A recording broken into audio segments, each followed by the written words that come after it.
नमस्कार। प्रादेशिक समाचार के साथ मैं गुरुस्वरूप मिश्रा। पहले मुख्य समाचार। प्रधानमंत्री ने मन की बात कार्यक्रम में कहा, कोरोना की यह लड़ाई जन जन की लड़ाई है, जिसमें जनता, शासन प्रशासन और राज्य का हर कोई है कोरोना योद्धा। धनबाद में कोरोना योद्धाओं ने आमजनों को सरकारी दिशा निर्देशों का पालन करने की दिलाई शपथ। मुख्यमंत्री हेमंत सोरेन ने कहा, कोरोना संक्रमण से बचाव के लिए ट्रेन से ही दूसरे राज्यों में फंसे छात्र छात्राओं को वापस लाना होगा बेहतर। और राजधानी रांची में कोरोना संक्रमित 6 नए मरीज मिले। राज्य में कोविड-19 पॉजिटिव मरीजों की संख्या बढ़कर हुई 73। अब समाचार विस्तार से। प्रधानमंत्री नरेंद्र मोदी ने कहा है कि कोरोना से भारत की लड़ाई में देश की जनता ही नेतृत्व कर रही है। लोग सरकार और प्रशासन के साथ मिलकर यह लड़ाई लड़ रहे हैं। आकाशवाणी से मन की बात कार्यक्रम में आज प्रधानमंत्री ने कहा कि देश का प्रत्येक नागरिक इस लड़ाई में कोरोना योद्धा है। उन्होंने इस लड़ाई में बढ़ चढ़कर हिस्सा लेने और एक दूसरे की मदद के लिए हाथ बढ़ाने पर हर क्षेत्र के लोगों की सराहना की। भारत की कोरोना के खिलाफ लड़ाई सही मायने में पीपल ड्रिवन है। भारत में कोरोना के खिलाफ लड़ाई जनता लड़ रही है, आप लड़ रहे हैं। जनता के साथ मिलकर शासन प्रशासन लड़ रहा है। प्रधानमंत्री ने लोगों से आग्रह किया कि वे अति आत्मविश्वास के जाल में न फंसें और यह भ्रम न पालें कि कोरोना अभी उनके शहर, गांव, गली या कार्यालय तक नहीं पहुंचा है और नहीं पहुंचेगा। प्रधानमंत्री ने कहा कि 2 गज दूरी है जरूरी, हमारा मंत्र होना चाहिए। लोगों को एक दूसरे से 2 गज की सुरक्षित दूरी पर रहना चाहिए और खुद को स्वस्थ रखना चाहिए। प्रधानमंत्री ने कहा कि लोगों की कार्य संस्कृति, जीवन शैली और दैनिक आदतों में मूलभूत रूप से अनेक सकारात्मक परिवर्तन हो रहे हैं। हर मुश्किल हालात, हर लड़ाई कुछ न कुछ सबक देती है, कुछ न कुछ सिखा करके जाती है, सीख देती है, कुछ संभावनाओं के मार्ग बनाती है और कुछ नई मंजिलों की दिशा भी देती है। इस परिस्थिति में आप सब देशवासियों ने जो संकल्प शक्ति दिखाई है, उससे भारत में एक नए बदलाव की शुरुआत भी हुई है।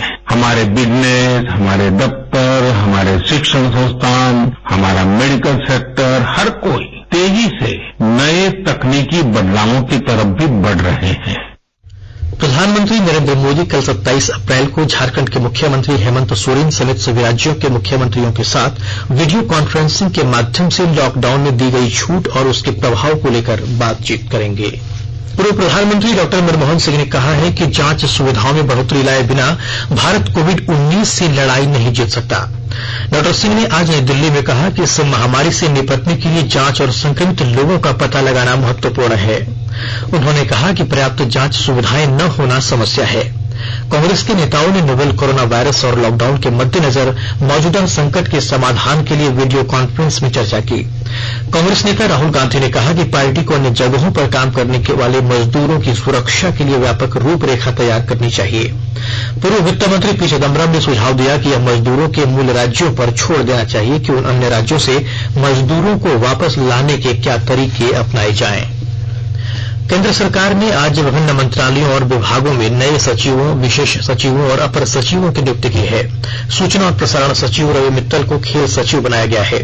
उच्च शिक्षा सचिव अमित खरे को सूचना और प्रसारण मंत्रालय का अतिरिक्त प्रभार सौंपा गया है। केंद्रीय माध्यमिक शिक्षा बोर्ड सीबीएसई की अध्यक्ष अनीता करवाल को स्कूली शिक्षा और साक्षरता सचिव नियुक्त किया गया है। इस महीने सेवानिवृत्त हो रही स्वास्थ्य सचिव प्रीति सूदन को 3 महीने का सेवा विस्तार दिया गया है।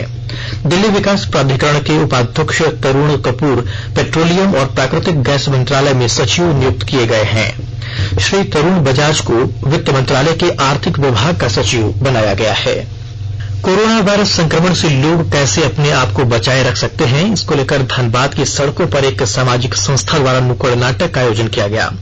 नाटक मंचन के माध्यम से लोगों को यह बताने की कोशिश की गई कि कोरोना वायरस कैसे लोगों को अपना शिकार बनाता है और इस जानलेवा वायरस से लोग अपने आप को कैसे बचाए रख सकते हैं। सामाजिक दूरी का पालन कर इस नाटक को देखने वाले लोग मंत्रमुग्ध रह गए। इस अवसर पर लोगों को सरकारी दिशा निर्देशों का पालन करने की शपथ दिलाई गई। इस मौके पर धनबाद के वरीय पुलिस अधीक्षक किशोर कौशल ने लोगों से अपील की कि सभी कोरोना योद्धाओं का सम्मान करें। उन्होंने कहा कि लॉकडाउन और सरकार की ओर से जारी दिशा निर्देशों का सही तरीके से पालन करें, तभी इस मौत रूपी कोरोना को जड़ से उखाड़ फेंकने में सफल हो पाएंगे। प्रयास चल रहा है विभाग पुलिस की तरफ से और का एक प्रयास किया गया है। इसमें नाटक के माध्यम से संदेश देने का बार बार प्रयास कर रहे हैं कि डिस्टेंसिंग करके ही कोरोना से रोका जा सकता है और जिस प्रकार के डॉक्टर पुलिसकर्मी सफाई करने हैं जिस प्रकार से अपना जान की बाजी इन सब की समाज को कदर करनी चाहिए। वैसे लोग खासतौर पर जो अभी भी समझ रहे हैं कि लॉकडाउन फॉलो करना चाहिए प्रतीकात्मक रूप से इस बात को समझें। बहुत जरूरी है कि अपने जीवन में सरकार और स्वास्थ्य विभाग के द्वारा दिशा निर्देश दिए गए हैं सरायकेला खरसावां जिले के नक्सल प्रभावित चौका थाना क्षेत्र का डाक विभाग दिव्यांगों के लिए वरदान साबित हो रहा है। डाक विभाग के पदाधिकारी और कर्मचारी लॉकडाउन की अवधि में भी सुदूरवर्ती ग्रामीण क्षेत्रों में घर घर पहुंचकर दिव्यांगजनों तक पेंशन की राशि पहुंचा रहे हैं। सरकार की इस पहल से लाभुक और उनके परिजन काफी खुश हैं।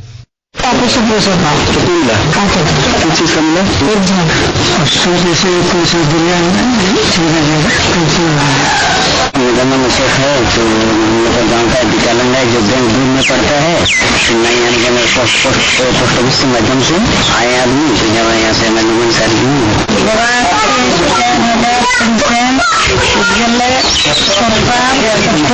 दिया और माँ के 5,000 सरकारी पेंशन दे दी।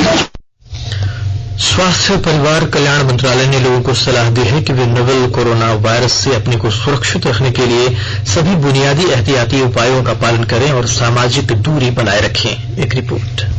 सरकार ने कहा है कि आवश्यक वस्तुओं की पर्याप्त आपूर्ति जारी है और लोगों को चिंता करने की कोई जरूरत नहीं है। लोगों को सलाह दी जाती है कि वे आवश्यक वस्तुओं और चिकित्सा सामानों की खरीदारी करते समय धैर्य रखें और शांत रहें। आवश्यक वस्तुओं को खरीदने के लिए बार बार बाहर निकलने से बचें। साथ ही लोगों से हाथ मिलाने और गले लगने से भी बचना चाहिए। बाजार, मेडिकल स्टोर और अस्पतालों में लोग कम से कम 1 मीटर की दूरी बनाए रखें। घर पर गैर जरूरी सामाजिक समारोह से बचा जाना चाहिए और घर पर मेहमानों को नहीं बुलाना चाहिए। लोगों को अपनी आंख, नाक और मुंह छूने से बचना चाहिए और लगातार हाथ साफ करते रहना चाहिए। हाथ को दोनों तरफ से कम 20 सेकंड तक रगड़कर धोना चाहिए। यदि कोई व्यक्ति खांसी या बुखार से पीड़ित है तो वह दूसरों के संपर्क में आने से बचे और डॉक्टर से तुरंत परामर्श ले। स्वास्थ्य मंत्रालय ने कोरोना वायरस के बारे में जानकारी के लिए एक टोल फ्री नंबर 1075 जारी किया है। इधर राज्य सरकार की ओर से भी कई दिशा निर्देश जारी किए गए हैं। इस सिलसिले में सरकार ने हेल्पलाइन नंबर 181 जारी किया है। सरकार ने कहा है कि कोरोना वायरस से संदिग्ध तौर पर संक्रमित कोई व्यक्ति पाया जाता है तो इसकी सूचना 0651 जो रांची का कोड है और टेलीफोन नंबर 2261-000 तथा 2261-002 के अलावा फैक्स नंबर 2261-856 और मोबाइल नंबर 9955837428 पर दी जा सकती है। आकाशवाणी रांची भी आपसे अपील करता है कि कोविड-19 के संक्रमण से बचने और अन्य लोगों को सुरक्षित रखने के लिए कृपया घर पर ही रहें और सरकारी दिशा निर्देशों का पालन करें। आकाशवाणी के ताजा तरीन समाचारों के लिए आप हमारी वेबसाइट newsonair.com पर लॉग ऑन कर सकते हैं। ताजा समाचार ट्विटर @AIR न्यूज अलर्ट्स और Facebook page all India radio news पर भी उपलब्ध है। आप प्रादेशिक समाचार एकांश के ट्विटर अकाउंट @AIR news_रांची और Facebook page AIR news Ranchi के अलावा YouTube channel regional news unit Ranchi पर भी हमारे बुलेटिन सुन सकते हैं। प्रादेशिक समाचार आप आकाशवाणी रांची से सुन रहे हैं। शेष समाचार इस विराम के बाद। जहां इस कोरोना का रोना है वहीं दूसरी तरफ घर में राशन का ना होना है। बाहर जाना बिल्कुल सेफ नहीं, लेकिन घर बैठे भी तो भूखे नहीं रहना है। अरे भाई साहब क्यों घबराते हो? इस मुश्किल समय में सरकार है ना आपके साथ। अब घर से बाहर जाने की कोई जरूरत नहीं, बस अपने एंड्रॉइड फोन में डाउनलोड करें झारखंड बाजार मोबाइल ऐप और पाएं सभी सामान की होम डिलीवरी। बाजार मोबाइल ऐप जिसमें दुकानदार और ग्राहक खुद को रजिस्टर करेंगे। झारखंड सरकार द्वारा जनहित में जारी। प्रादेशिक समाचार में आपका एक बार फिर स्वागत है। मुख्यमंत्री हेमंत सोरेन ने कहा है कि पूरे देश में करीब 10 लाख से अधिक झारखंडी विभिन्न राज्यों में फंसे हुए हैं। सरकार उन सब तक सूखा राशन और अन्य जरूरी मदद पहुंचाने में कामयाब हो रही है। श्री सोरेन ने बताया कि सरकार हर एक झारखंडवासी की सकुशल झारखंड वापसी को लेकर तैयारी में जुटी है। मुख्यमंत्री ने कहा कि वे न सिर्फ राजस्थान के कोटा में फंसे राज्य के बच्चों को लेकर चिंतित हैं, बल्कि उन्हें देश के विभिन्न शहरों में इंजीनियरिंग, मेडिकल और अन्य प्रोफेशनल कोर्स की पढ़ाई करने गए छात्र छात्राओं की भी उतनी ही चिंता है। उन्होंने कहा कि राज्य सरकार को मजदूर भाइयों की सबसे ज्यादा चिंता है। उन तक सहायता राशि और सूखा राशन भेजा जा रहा है, लेकिन वे सब भी घर वापस लौटना चाहते हैं। मुख्यमंत्री ने कहा कि यात्री बसों के माध्यम से दूसरे राज्यों से बच्चों को वापस लाने में संक्रमण फैलने का खतरा बन जाता है, इसलिए इस समस्या के निदान के लिए ट्रेनों का संचालन ही सबसे उपयुक्त तरीका है। उन्होंने कहा कि ट्रेनों में सोशल डिस्टेंसिंग का पालन कर बड़ी संख्या में और आरामदायक तरीके से लोगों को वापस लाया जा सकता है।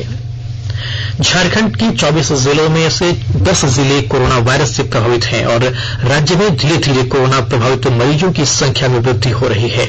कोरोना का संक्रमण रांची के हॉटस्पॉट एरिया हिंदपीढ़ी से बाहर भी अब फैल रहा है। हमारी संवाददाता की एक रिपोर्ट। झारखंड की राजधानी रांची में आज 6 नए कोरोना संक्रमित मरीज मिले हैं। प्राप्त जानकारी के अनुसार झारखंड में कोरोना संक्रमित मरीजों की संख्या 67 से बढ़कर 73 पहुंच चुकी है। 6 नए मरीज रांची के हॉटस्पॉट हिंदपीढ़ी के अलावा लोहाडी और पिस्कामोर से भी मिले हैं। पिस्कामोर से मिली एक संक्रमित मरीज सदर अस्पताल में कार्यरत नर्स थी, जो पिछले दिनों कोरोना पॉजिटिव महिला के प्रसव में मौजूद थी, जबकि लोहाडी से कोरोना संक्रमित मरीज की पुष्टि होने के बाद इलाके को सील कर दिया गया है। इस दौरान पंजाबी भवन में रहने वाले एक युवक के भी कोरोना संक्रमित होने की सूचना है। वह युवक लगातार गुरु नानक स्कूल स्थित कंट्रोल रूम में ड्यूटी कर रहा था। इस कंट्रोल रूम के माध्यम से प्रशासन की ओर से राजधानी रांची के हिंदपीढ़ी स्थित कंटेनमेंट एरिया में सहायता कार्य किया जा रहा था। राहत की बात यह है कि अब तक पूरे राज्य से 13 मरीज स्वस्थ होकर अपने घरों को लौट चुके हैं। कोरोना योद्धाओं के प्रयासों का नतीजा है कि हम लगातार लोगों को ठीक करने में सक्षम हैं। आकाशवाणी समाचार के लिए मैं रांची से शिल्पी। पश्चिमी सिंहभूम जिले के चक्रधरपुर में बनाए गए कोविड-19 अस्पताल परिसर में केंद्रीयकृत निगरानी की व्यवस्था की गई है। एक रिपोर्ट। पश्चिमी सिंहभूम के चक्रधरपुर में बनाए गए कोविड-19 अस्पताल परिसर की विशेष निगरानी के लिए केंद्रीयकृत निगरानी की व्यवस्था की गई है। रेलवे प्रशासन के सहयोग से अस्पताल के आईसीयू वार्ड को अपग्रेड करते हुए केंद्रीयकृत चिकित्सा गैस पाइपलाइन प्रणाली के अलावा वैक्यूम और medical air, nebuliser, air purifier, जीवन समर्थक चिकित्सा के साथ क्रैश कार्ड की व्यवस्था सहित 9 बेड तैयार किए गए हैं। एक परिवहन वेंटिलेटर और आईसीयू वेंटिलेटर की व्यवस्था भी अस्पताल परिसर में सुनिश्चित की गई है। इसके साथ ही आईसीयू वार्ड में फ्यूमिगेशन और फॉगिंग मशीन की उपलब्धता सुनिश्चित करते हुए अस्पताल परिसर में विशेष निगरानी हेतु केंद्रीय निगरानी प्रणाली तथा मल्टीपारा ऑक्सीजन निगरानी की व्यवस्था भी की गई है। दिलीप बनर्जी, आकाशवाणी समाचार, चाईबासा।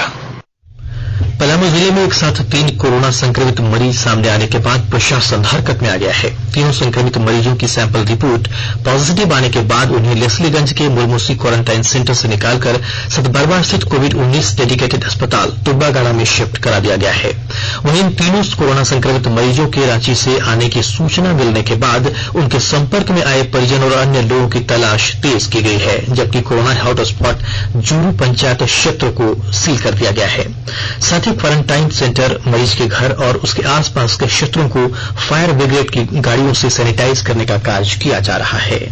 कोविड-19 को रोकने के लिए पूरे देश में जारी लॉकडाउन की वजह से गरीब लोगों के सामने खाने की समस्या उत्पन्न न हो, इसके लिए राज्य सरकार मुख्यमंत्री दीदी किचन योजना चलाई जा रही है। राज्य के सभी जिलों में दीदी किचन द्वारा जरूरतमंद लोगों तक पका हुआ भोजन पहुंचाने का कार्य किया जा रहा है। दीदी किचन के द्वारा खाना परोसते वक्त भी साफ सफाई एवं सोशल डिस्टेंसिंग का भी पूरा ख्याल रखा जा रहा है। राज्य में अभी 6,833 दीदी किचन संचालित है, जिसके द्वारा रोजाना लाखों लोगों को पका हुआ भोजन कराया जा रहा है। पिछले 24 घंटे में इसके द्वारा 5,17,000 जरूरतमंदों को खाना खिलाया गया है। और अब संक्षिप्त खबरें। निर्दलीय विधायक सरयू राय ने मुख्यमंत्री हेमंत सोरेन को सलाह दी है कि देशव्यापी लॉकडाउन के कारण राज्य की सरकार जनता और आर्थिक गतिविधियों पर हुए प्रतिकूल प्रभाव के आलोक में केंद्र सरकार से राज्य की जीडीपी के 10% के समतुल्य विशेष आर्थिक सहायता पैकेज मांगे। पलामू जिले में लेस्लीगंज प्रखंड क्षेत्र में 3 लोगों को कोरोना टेस्ट पॉजिटिव मिलने के बाद डोर टू डोर मेडिकल सर्वे का कार्य तेज कर दिया गया है। सैनिटाइजेशन सहित स्थानीय लोगों के घरों तक खाद्य सामग्री पहुंचाने के लिए प्रशासनिक तैयारी की गई है। लातेहार जिले की पुलिस ने गुप्त सूचना के आधार पर सदर थाना क्षेत्र में छापामारी कर भारी मात्रा में नकली शराब बरामद की है। अंत में मुख्य समाचार एक बार फिर। प्रधानमंत्री ने मन की बात कार्यक्रम में कहा, कोरोना की यह लड़ाई जन जन की लड़ाई है, जिसमें जनता, शासन प्रशासन और राज्य का हर कोई है कोरोना योद्धा। धनबाद में कोरोना योद्धाओं ने आमजनों को सरकारी दिशा निर्देशों का पालन करने की दिलाई शपथ। मुख्यमंत्री हेमंत सोरेन ने कहा, कोरोना संक्रमण से बचाव के लिए ट्रेन से ही दूसरे राज्यों में फंसे छात्र छात्राओं को वापस लाना होगा बेहतर। और राजधानी रांची में कोरोना संक्रमित 6 नए मरीज मिले। राज्य में कोविड-19 पॉजिटिव मरीजों की संख्या बढ़कर हुई 73। इसके साथ ही आकाशवाणी रांची से प्रादेशिक समाचार का ये बुलेटिन समाप्त हुआ। नमस्कार।